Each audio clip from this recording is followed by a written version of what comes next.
Cristo resucitó, venciendo la muerte en la cruz. Nuestra esperanza está en Él es nuestro Salvador.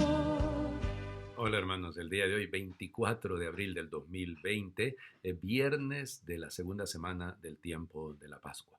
Seguimos adelante, ya casi llegamos al final de esta segunda semana de Pascua. Yo una vez más les invito a llenarnos de esperanza, nada de decaer en nuestro propósito firme, de confiar en el Señor, de tener esa fe sólida.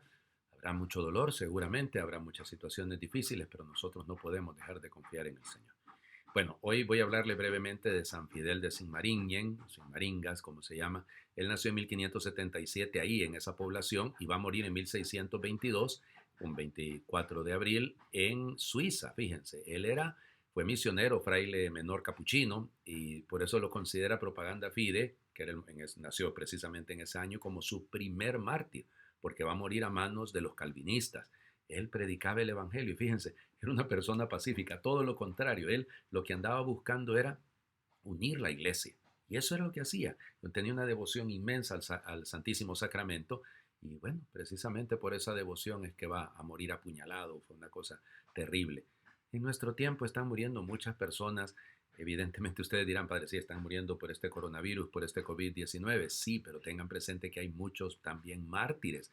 Muchas personas que están muriendo dando la vida por llevar el evangelio, que no es únicamente una doctrina. El evangelio es una experiencia de vida. Y cuando yo vivo según el evangelio, pues hay gente a la que le estorbará siempre esta situación. Hay que orar también por ellos. A mí me parece que es fundamental también esto. Bueno, vamos a las lecturas del día de hoy. Hechos de los Apóstoles, capítulo 5, versículos del 34 al 42. En aquellos días un fariseo llamado Gamaliel, doctor de la ley y respetado por todo el pueblo, se levantó en el Sanedrín, mandó que hicieran salir por un momento a los apóstoles y dijo a la asamblea: Israelitas, piensen bien lo que van a hacer con estos hombres. No hace mucho surgió un tal Teudas que pretendía ser un caudillo y reunió unos 400 hombres. Fue ejecutado, dispersaron a sus secuaces y todo quedó en nada. Más tarde, en la época del censo, se levantó Judas el Galileo y muchos lo siguieron. Pero también Judas pereció y se desbandaron todos sus seguidores. En el caso presente yo les aconsejo que no se metan con esos hombres, suéltenlos, porque si lo que se proponen y están haciendo es de origen humano, se acabará por sí mismo. Pero si es cosa de Dios, no podrán ustedes deshacerlo. No se expongan a luchar contra Dios. Los demás siguieron su consejo. Mandaron traer a los apóstoles, los azotaron, les prohibieron hablar en nombre de Jesús y los soltaron. Ellos se retiraron del Sanedrín felices de haber padecido aquellos ultrajes por el nombre de Jesús. Y todos los días enseñaban sin cesar y anunciaban el Evangelio de Cristo Jesús, tanto en el templo como en las casas. Palabra de Dios. Te alabamos, Señor. Fíjense. Tanto en el templo como en las casas. Bueno, ya ven ustedes que esa tarea que tenemos desde el siglo I, evangelizar nuestras casas. Pero a mí lo que me encanta, la figura de Gamaliel, miren, hay alguna historia sobre Gamaliel que se convirtió al cristianismo. De hecho, se le conoce como San Gamaliel. Él va a morir más o menos en el año 66-67, antes de la caída de Jerusalén del año 70. Y efectivamente, fíjense, su nombre, y es bien interesante, en el Talmud está borrado su nombre. O sea, como no siguió siendo un rabino judío, entonces borraron su nombre. Entonces, imagínense ustedes qué grave esto. Pues, pero su lógica es absolutamente correcta. ¿A quién se le ocurre ponerse a luchar contra la voluntad de Dios? Y esto es lo difícil para nosotros, a veces aceptar la voluntad de Dios. Señor, eso hay que pedírselo a Él todos los días, tener la capacidad de descubrirlo a Él más allá de las cosas que Él permite, porque muchas de esas son responsabilidad nuestra, ¿no? Pero que Él permite. Lo nuestro es tenemos que ser capaces de perseverar, tenemos que ser capaces, miren, los apóstoles van a salir felices de haber recibido aquel ultraje, porque los habían azotado en el nombre del Señor Jesús.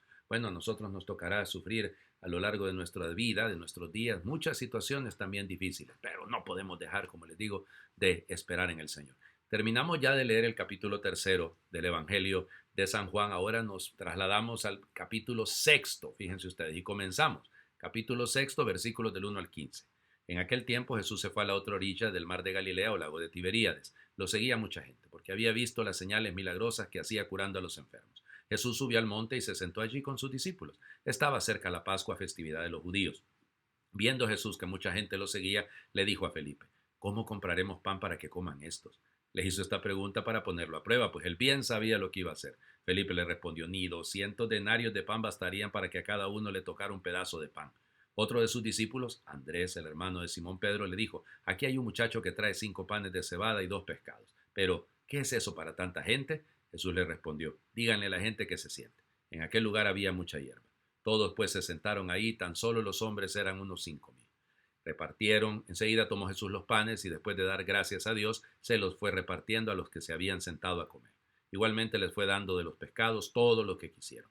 Después de que todos se saciaron, dijo a sus discípulos, recojan los pedazos sobrantes para que no se desperdicien. Los recogieron y con los pedazos que sobraron de los 5 panes llenaron 12 canastos. Entonces la gente, al ver la señal milagrosa que Jesús había hecho, decía, este es en verdad el profeta que habría de venir al mundo. Pero Jesús, sabiendo que iban a llevárselo para proclamarlo rey, se retiró de nuevo a la montaña él solo. Palabra del Señor. Gloria a ti, Señor Jesús. Qué texto, ¿no? Comienza, fíjense, el capítulo 6 del Evangelio de San Juan es el sermón el discurso del pan de vida, no el sermón, el discurso del pan de vida. Pero comienza con este relato, con el relato de la multiplicación de los panes. Y aparecen una vez más los primeros discípulos, o sea, Felipe y Andrés. Felipe será como el tercer discípulo, llamo el quinto discípulo, pero vamos, entra en el mismo juego, el cuarto discípulo más bien, porque es Andrés, Juan, el discípulo que Jesús ama, Pedro, que es Andrés el que lo va a buscar, y luego ya Felipe, Natanael, en fin. Entonces, fíjense, dice el Evangelio de Juan, ya saben ustedes que Juan siempre va a hacer esto, ¿no? De decir que Jesús sabía lo que iba a hacer. O sea, Jesús es dueño de toda la verdad, él tiene como el conocimiento de todo, más allá de lo meramente humano. Pero el gesto es precioso. Aquí hay un muchacho que tiene 5 panes de cebada y 2 pescados. Miren, nosotros tenemos 2 opciones frente al problema que estamos viendo. O pretendemos que como no es posible resolver el problema, porque no está en nuestras manos, y entonces nos pensamos en cuánto se ocuparía, en cuánto se necesitaría, en qué es, o aportamos lo que tenemos. Porque si somos lo suficientemente solidarios para dar nuestros 5 panes y nuestros 2 peces, el Señor se encargará de multiplicarlo. Hay tanta gente que está ayudando en estos días con gestos pequeños, oigan. Está alimentando a mucho más que 5,000 personas. Y lo está haciendo con gestos pequeños.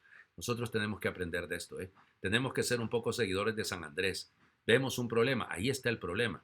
¿Qué podemos aportar? ¿Qué es lo que podemos hacer? Ya les digo, puesto en las manos del Señor, Él se encargará. Son sus manos las que lo transforman todo. No son las suyas ni son las mías. Son las manos de Él.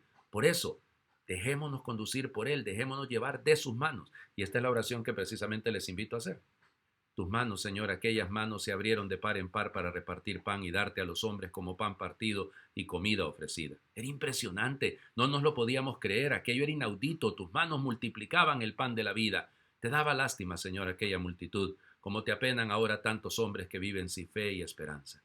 Es verdad, lo reconocí. Jamás tú olvidas a nadie, no eres indiferente ante el sufrimiento humano. Aquellas manos tuyas nos dieron la vida con sabor a pan. Amén. Que Dios les bendiga. Feliz viernes de la segunda semana del tiempo de la Pascua.